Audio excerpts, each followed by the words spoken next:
Hi everyone, welcome to Outgrow's Market of the Month. I'm your host, Dr. Saksham Sharda. I'm the creative director at outgrow.co. And for this month, as a part of our Forbes 30 Under 30 series, we are going to interview Randy Rayess, who is the co founder of outgrow.co. Thanks for joining us, Randy. Thanks for having me. All right, so we're going to start with a rapid fire round just to break the ice. You get three passes. In case you don't want to answer the question, you can just say pass. But try to keep your answers to one word or one sentence only, okay? Okay, All right, so the first question is: how long does it take you to get ready in the mornings? 5 minutes. Most embarrassing moment of your life? Um, Probably a stand-up comedy set. Which NFT would you possibly consider buying? Hmm, Maybe some like a LeBron James related one. Okay. How many hours of sleep can you survive on? Hmm, for one day, maybe four. Okay, fill in the blank. An upcoming marketing trend is blank. Personalization. Okay. The city in which the best kiss of your life happened. That's tough. LA. Oh, does that mean you're a very good kisser? So it's hard to tell. All right, pick one: Mark Zuckerberg or Jack Dorsey. um, Dorsey. Okay, the first movie that comes to your mind when I say the word ambition. Um, Not sure. Pass. Okay, when did you last cry and why? Hmm, Not sure. I'll pass, I guess. The biggest mistake of your career. Um, Please think of my career. No. Probably mistakes early on in hiring. Okay, how do you relax? Sports, dance. Okay, okay. How many cups of coffee do you drink per day? I don't drink coffee. A habit of yours that you really hate. A habit of mine that I rarely hate. Sports and dance. I guess it's a repetitive answer. All right, the most valuable skill you've learned in life. Mm, Persistence. Okay, and the last question: your favorite Netflix show. Hmm. Um, I watched a lot of Office in the last couple of years. Okay, we'll stop at that. So, all right, that was the end of the rapid fire round. You scored 10 on 10. Now, now let's go on to the bigger questions. The first one is: how did you come up with the idea for Outgrow? Sure. So we had a company that does that basically, in the early 2010s, we were helping companies build mobile apps. And the challenge, over time, we kind of built, expanded that to helping them build, web apps and other types of software. But what we realized was that the concept of building mobile apps was so new at the time, and people really struggled with this idea. So we came up with the idea for Outgrow because we realized that a calculator helping people understand the price of a mobile app based on a certain set of features, and how the price varies by seniority of developer and by location of developer, is actually very informative and very useful. And so we came up with the idea to help people better understand, um, kind of the mobile app landscape at a time where it was very opaque and unclear, and very new. And we realized very quickly that this is a much bigger marketing strategy, and that should be used by many companies. But of course, it does require tech skills and design skills, and it's quite involved to build out. And so we built Outgrow to allow any marketer to build their own version of our mobile app calculator, on their own. And then we expanded that into other forms of kind of interactive tools and personalized content beyond just calculators and quizzes. And so that's kind of how we started the process. All right. So the first thing was a calculator, and I guess you must have had a lot of clients from your previous company coming and telling you, "Oh, we want to build something similar, a calculator like that." So the first was a calculator, and then quiz, and then how does it go ahead from this? Yeah, so calculators and quizzes were kind of the obvious starting point. And then over time, we added in assessments. So you can assess kind of people's skill sets or knowledge or understanding of certain concepts. And then we moved into recommendations for e-commerce. So, many times you want to recommend a potential subscription plan or recommend a certain service or recommend a certain product that you're selling based on someone's specific needs. So, for example, you might buy a different shirt than someone else because you're already have a certain set of pants that you like that you want to wear or something, whatever, a different preference, different fashion taste.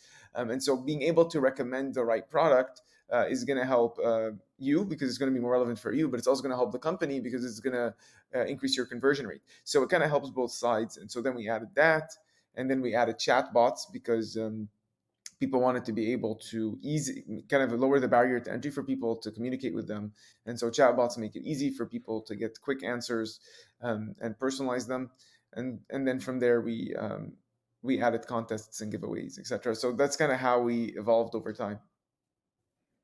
And in the words of the co-founder, because you are here on the podcast, what is the next thing that you're possibly planning on adding to the tool set, if anything at all? Yeah, well, so this is something that we constantly are challenged with because of the vast array of requests from our customers. We are in the process of building out additional kind of basically APIs that people can integrate with. We have a lot of people who want to use kind of real time data. And so continuing to expand on that. So now you can easily integrate real time data in based on stocks or based on cryptocurrency or based on certain public data that you want to integrate real time into your calculator. So, because for example, if I'm saying, what's my return on investment on Bitcoin, that changes based on the date you bought it and the date you're selling, or if you're still holding. And if you take the calculator today versus tomorrow, that changes. And so you need to have a lot of these integrations with APIs to be able to do that. And so that's something we've been working on and we'll continue to kind of add. That's a kind of a never ending process because there's always going to be um, a new real-time piece of data or a new data set that you might have privately that you want to sync, and that's a challenge to handle such the wide range of requests that come through. For sure. And in general, 2020 has been like, quite a unique year. So, are there some marketing or advertising strategies that you used last year that you would want to highlight? Yeah, well, for us, thankfully, we have a marketing software product that we use for our own marketing. And so one of the things we focus a lot on is what are the ideas or types of interactive tools that we can use to help promote Outgrow itself. It's kind of like, how do we promote interactive tools using interactive tools? And we first created kind of an idea generator. So basically, you put in your industry and you put in some information about your company, and we can basically recommend a certain set of examples or content or ideas that you can use Algro for.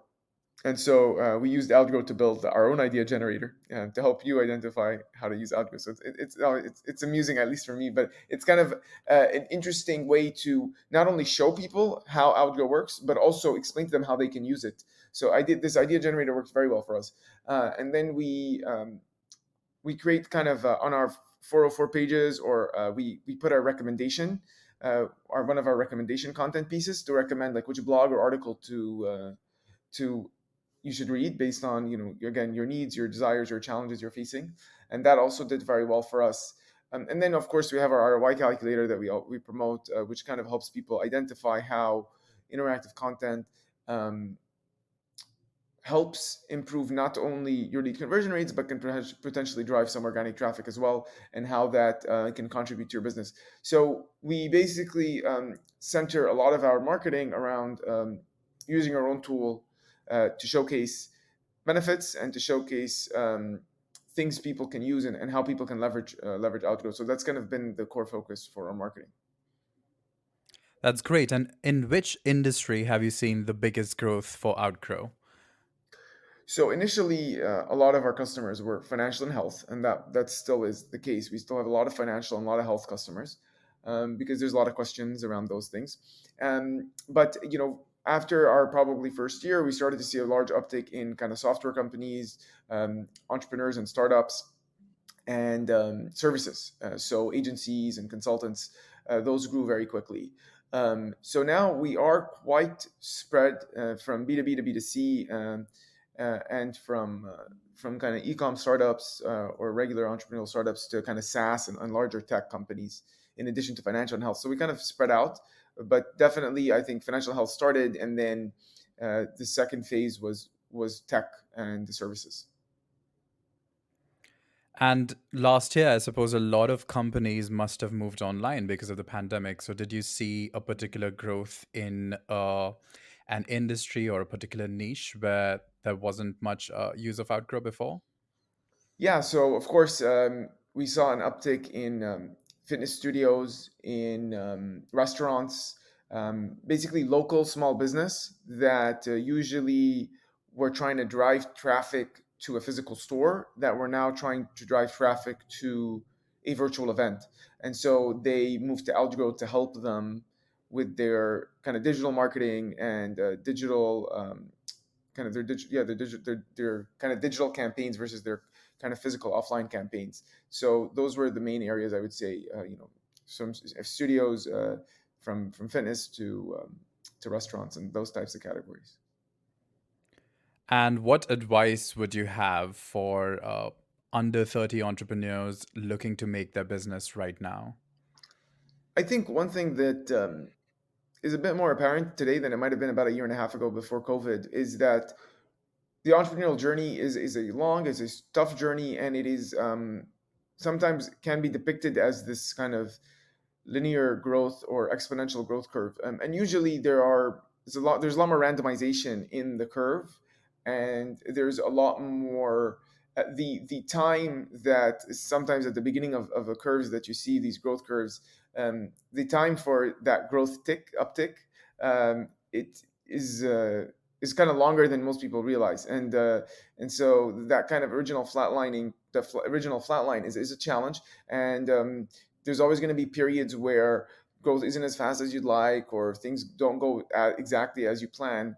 And so it's I would say to make sure you set your expectations such that it's going to be long, it's going to be hard, and it rarely is a perfect straight line going up or anything like that. So I think those are a few things just to make sure you kind of understand, and then give it a shot and see what happens. But it's a challenge for sure. And do you feel like after the pandemic and all the turmoil the world has been through, do you think it would be a good time to start a business in the coming year or the next year? I think whatever the year might be, whatever the situation is, obviously the challenges companies and people face are there's always going to be challenges people face. And so the question is, is it the right time for you, for whoever the person might be, to start the company? And are you tackling a problem that is kind of you're passionate about, a problem that kind of you still feel is relevant and exists today? And then I usually say, if those things are right, if you really feel confident that you can do it, if you believe that this is a problem you're excited about and that you really want to solve and spend 5 to 10 years solving, because it usually does take 10 years to to build a startup. Um, then I say, yeah, try it out. I think, yeah. So it's a really difficult question to ask because there's so many nuance and so much variables involved into when to start and what to start and what to do. But those are a few things to think about. There's passion, there's drive, there's need, and you're confident that you can spend a prolonged period of time on it. Then then why not? Yeah, for sure. That makes complete sense. And the final question is what would you be doing if not this? Sure, that's a good question. I think I really like digital marketing, and so Outgo is just one of the potential kind of categories and areas within digital marketing that are common. So I'll probably do something in that area, or in like just a different category within digital marketing, or potentially something in health. We work with a lot of healthcare companies, and there's so many interesting challenges problems in that area. Obviously, there's a lot of bureaucracy at the same time, but that's also an interesting area that I would be open to doing something in. So nothing in fitness of or dancing, like you said earlier.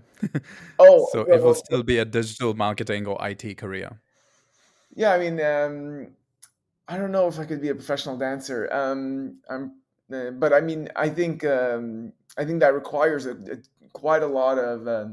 I do it for fun. I do it for the enjoyment. I like freestyle. Being a professional is pretty involved. You have a lot of training. You need to. It's a lot of choreography, um, and I don't know if that's something I would do like permanently full time. But you never know. Maybe in 10 years, you see, I take a side job as a fun. But I don't think that's something I would I would be doing full time. Okay, well, in case in 10 years that does happen, we'll have you back on this podcast to tell us about that experience. All right. Well, that was the end of the podcast. Thanks, everyone, for joining us for this month's episode of Outgrow's Market of the Month. That was Randy Rayess, who is the co founder of Outgrow.co. Thanks for joining us, Randy. Thanks for having me. Thank you. Do check out Outgrow.co for more details, and we'll see you once again next month with another Marketer of the Month.